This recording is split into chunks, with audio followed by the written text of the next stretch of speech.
is the bowfin Roofrack for the 80series landcruiser. Pretty cool guy. Gets back to you every time you have questions, email or via Instagram. So we're gonna hook this thing up onto that guy.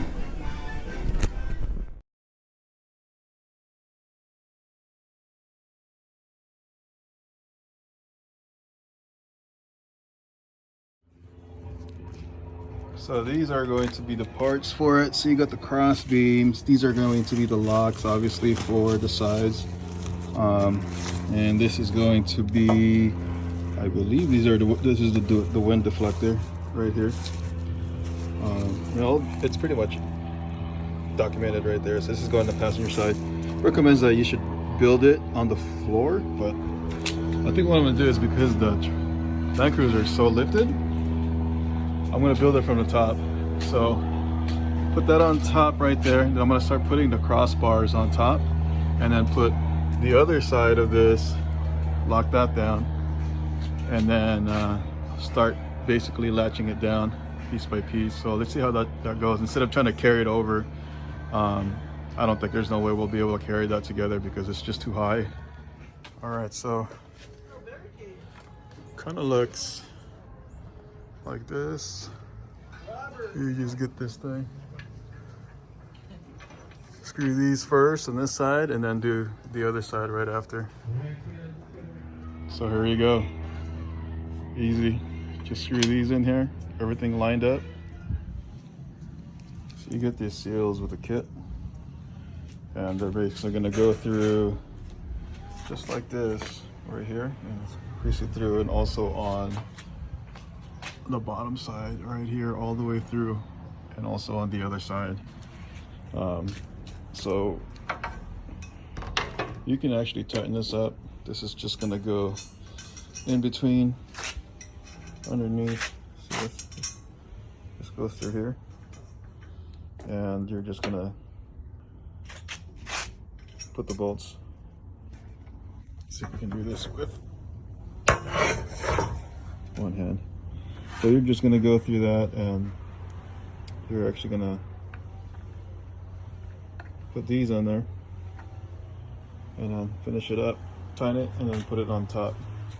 So installing the wind deflector, you want to put these inserts in here, just like this. Kind of set it up already.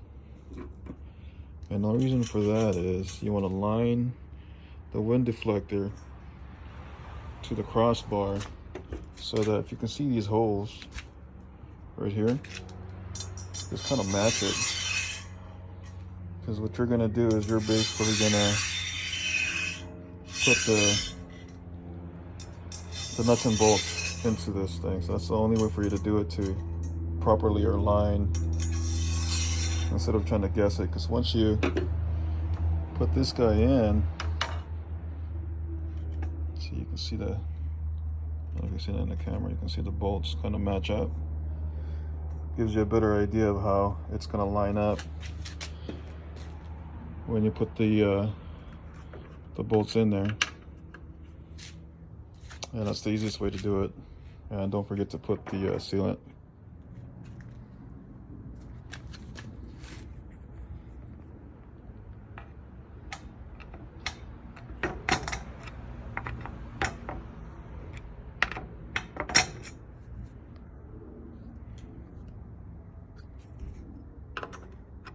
So lining it up so I can put the bolts in there. This one's not aligned, but it's a little off.